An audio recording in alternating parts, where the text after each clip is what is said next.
Welcome back to Mik'd Up. We are joined now on Jay Johnson Wednesday from the head ball coach, fresh off a sweep at Ole Miss. Baseball happens, and last night against Nicholls State, I would consider that, I would chalk that up as to baseball, the game of baseball. That's why you've never seen an undefeated baseball team in college or the big leagues. It just happens. Funky things happen. We're joined now with Jay Johnson. Coach, I appreciate you coming back on the show. As always, I look forward to these Wednesdays. Coming off a huge sweep, obviously, at Ole Miss. Y'all are the only SEC team that has not lost a series. You play a midweek game. Obviously, baseball just kind of happens sometimes. Some things get funky. Seemed like they had a little horseshoe up there in their pants, and they made every play possible. Y'all played well. What is the feelings after the game last night?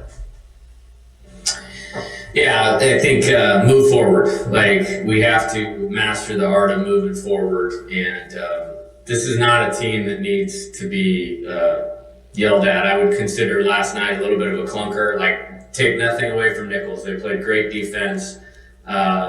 Maybe we haven't played our best every game, but we've been pretty consistent in our approach and our effort, and did not do some things very well last night offensively or from the mound, and they deserve to win. And that's how baseball goes. It's not always the team with the best players. It's the team that plays the best. So it's really just get back focused on the play and get ready to roll for a big weekend this weekend. Thatcher started the game. He threw 4 innings. This is probably the best Thatcher has looked, at least in my eyes, in a long time. How encouraging was it to see him go on the mound and have a rebound like he did last night? Yeah, very encouraging. He's definitely got the ability. I mean, if you saw it last night, the fastball is 94 to 96, snap offs with good breaking balls, probably was around the zone, and limited damage. And I think that's maybe been the trouble spot for him is when something goes bad, that just kind of deadlines it. He definitely did that last night. Been working hard and felt like we were going to get a good performance, which is why I started him. And we certainly did. So proud of him, and I think it's something that he can build on, and it's definitely going to help our team. Is he available this weekend to come out the pen, or if anything? I don't know how many pitches he threw, but I'd assume that he would be. Yeah, he threw 70. You have to kind of designate your 27-man roster going into Friday. So it's kind of on my list to see where he's at Friday, right, relative to being able to help us on. Probably not Friday, but potentially on Saturday or Sunday. And it's the expectation that he'd be able to help us out and be up there. Okay. Coach, as the game kept going, now look, this is all D1 players. They can play the game. They have good players there as well. As the game kept going, was it kind of surprising to you how many, I'd say, above average plays they continued to make on defense over and over and over again? Yes, and the speed and the athleticism is kind of their identity and strength as a team, and that definitely helps you on the defensive side of the ball. And, they're in first place in the Southland for a reason, and you saw that last night. I think their pitchers have a good idea they threw a lot of their weekend guys, albeit for an inning at a time, but you stack that up and get a good pitching performance. And on defense, I don't know that they could have played any better. I think it was the second inning. We had first and second, 2 outs, and Ethan Fry hit a scorcher, and the left fielder, dove and made the play in left field. So the fielder dove and caught one up against the top of the wall. That probably would have been a leadoff triple if he doesn't make the play. So they just took multiple extra base hits away, and then obviously the play at the end of the game was great by the shortstop. So, yeah, we needed to do some things better. There's a few things in that game that were really disappointing from my chair that we'll make sure we clean up. But I think you got to give more of the credit to the last night. Before we talk about Alabama, I kind of want to go backwards a little bit. I know you don't want to look too much in the past, but y'all played this weekend on the road at Ole Miss. You got the first sweep of the season. You are the only team in the SEC that has not lost a series. I think you're one of the few teams in the country that haven't lost back-to-back games all year. To me, that's a sign of a very resilient team. What does that show you about the makeup of this team and, how this team is really built? Yeah, I think it means we have good players that care a lot. Yeah. Is what I think it shows. And it's another reason why, knowing your team and knowing your people is really important. You know, I mean, and maybe the old Jay Johnson might have lost his freaking mind after last night and let him. And I didn't do that. I mean, I basically took responsibility that we didn't play better, or we're prepared to play better with the team. And the trade-off is we're going to come out tomorrow and get really prepared and do the things that we need to do to play our best this weekend. And you get to do that with pitchers that are throwing the ball really well. And, you know, we're going to need to be good because we're playing a really, really good opponent. So I think the mindset of the team is fine. I've said this before, if you cannot get behind these guys and how they approach things, then I don't know what to tell you, because they've been about as consistent as you could ask for, and I expect they'll be ready to go this weekend. You mentioned we mentioned the makeup, and you talk about the guys, and you can't get behind the guys on the team. One of the guys who had the heroics on Sunday game, right? He had the go-ahead 3-run home run in the 9th inning. He had a lot of playing time last year. He's had a lot of playing time in his career. He's put up some really good numbers. He has found his playing time kind of diminished based off the guys you have in the lineup in the stacked team. But he's been in the dugout. He's been a team guy. He's done all the work. And he comes out after one of the biggest moments of his career and says, I'm having the most fun I've ever had on the baseball field. And he's not really playing that much. Like, what does that say, one, about him, and how proud are you of him to be able to come through in that moment? Yeah, big time. I'm a big fan of Hayden, and I really am not surprised. I felt like we were going to need him at some point. He has enough talent to be a great player, and you know, at least since I've been here, much like the story of a lot of our guys, that has really struggled with injuries. And this year on this team, with the talent, you can get behind the 8 ball real fast if you're not available to play. And you know, he essentially missed the entire fall. Obviously, Brady has caught great, hit great. Alex has really improved on the offensive side. We know he's a good defensive catcher. So the opportunities were kind of limited. But during that time, I mean, attitude phenomenal, but he continued to improve. Like, I mean, I watched every swing and batting practice every single day and could see some things coming along, and started to get engaged a little bit more with some pitch hits over the last couple weeks, and felt like it was a good time to give him a start on Saturday, and he performed great, caught great. Ty Floyd's best outing probably of the year. Right. And obviously came through a big 3-run and did exactly what he needed to do to have success in that at-bat. I mean, part of getting to the homer was the pitches he didn't swing at early in that at-bat. And just maturity, and super proud of him. He's going to get more opportunities, which is good for him, good for our team. Coach, you talk about coming out tomorrow and kind of getting after it to get ready for the weekend. At this point of the year, before you kind of really hit the stretch run, if there's any secrets that you can kind of give away, what is it that maybe you do from a coaching standpoint that kind of keeps things fresh and kind of keeps guys going and at this point of the year? Because I'll tell you, as a player, at the end of the year when you're in the SEC, these midweek games are a little hard as a player to get up. And I know everybody needs to get up, but that's just the reality of it. Everybody is a normal human being, and sometimes it's hard to get motivated. Good question. And, you know, it's something I took a lot of pride in really up until the last 2 weeks, because we've been pretty awesome in midweek games through a year and a half. And it just, we were not in a very good position against Louisiana Lafayette last Tuesday. We emptied the tank against Kentucky to make sure we won that series, which was really important. I thought we were in a better position last night coming out of the weekend because we got better starting pitching. We just didn't execute enough. You know, as far as moving forward, the players know we'll be prepared, that we'll give them the really good plan for success. I think this last series at Ole Miss, both from the mound and from the plate, we executed on Friday and Saturday exactly what we wanted to do, and it led to really good, convincing wins and on the road in the league, which was great. And then we just kind of gutted that third one out, where I don't know that we actually played great, but they gave it everything they had to get us to the top. So it's about having a good plan.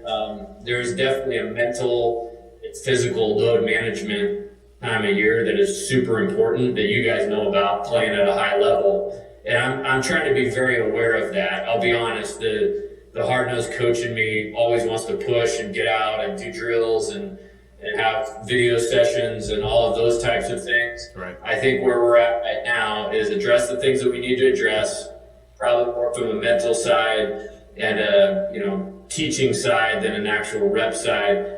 the players are very aware of what they need to do to prepare, so we put that in front of them and then really try to manage their load. I mean, that's one of the reasons we left on Wednesday last week, is to get them a great night's sleep and get some rest and eat good and literally have 2 full days before we played.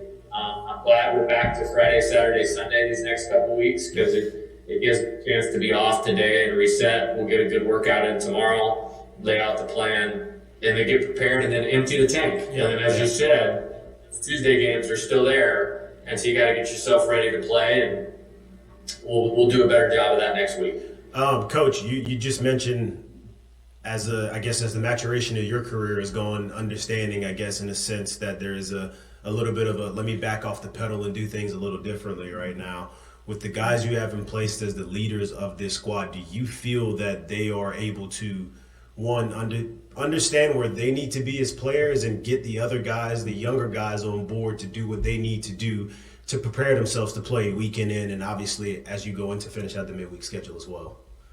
Yeah, they are great at that. And like I said, 40 games in, I don't have an effort issue on our team. I don't have a level issue on our team at all. I did speak with one of them today, and they actually came in, and this just tells you like how on it they are. Like, it's like, coach, we could have done more, last night to get our peers, so to speak, ready to go. And we'll make sure we do that from this point forward. And that's taking ownership. We talk about all the time, you don't want to have expensive experience of losing a game or anything of that nature. But, opponent played really good. Opponent was really motivated to play well.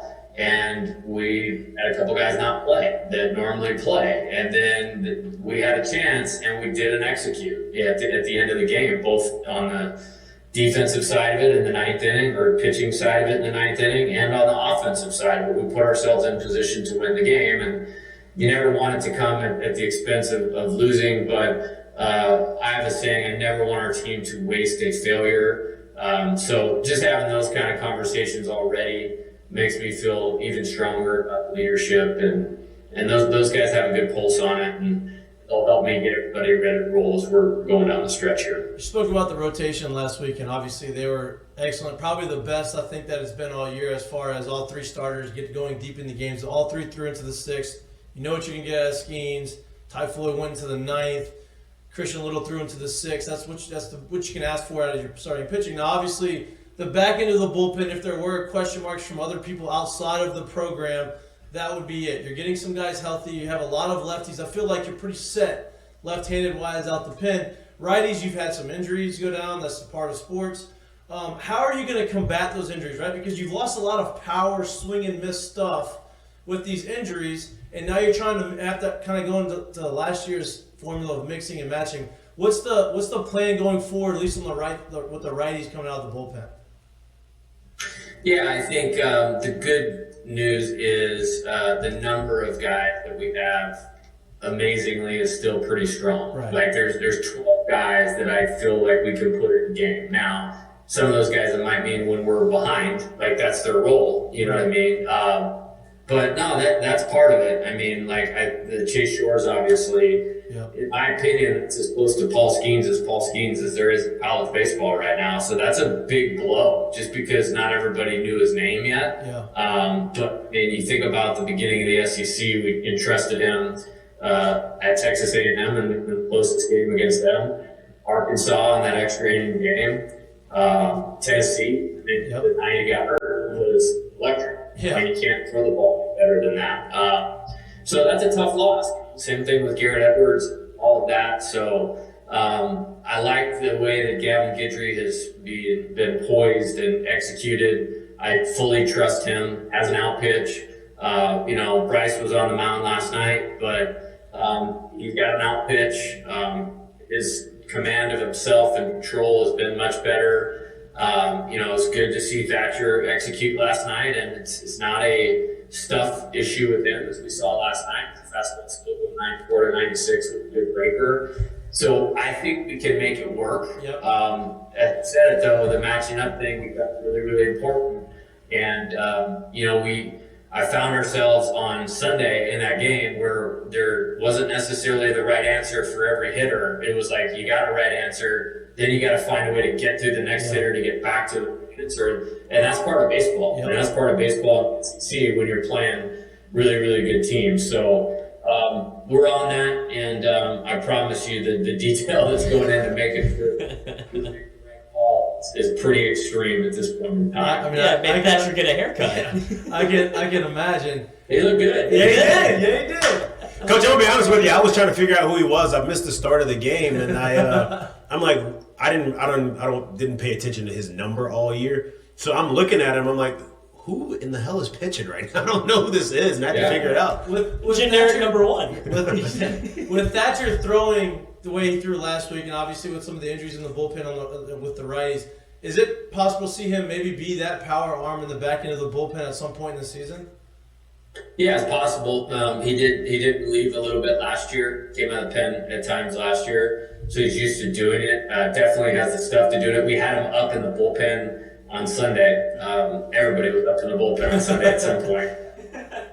But yeah, that's going to be part of the equation. Yeah. And then on Tuesday, we have to get strikes, and we have to just get execution, and our offense has to show up and score. And that's part of the DNA of our team, and it's why we haven't lost very much. Is because we scored a lot. And credit Nicholls' defense again.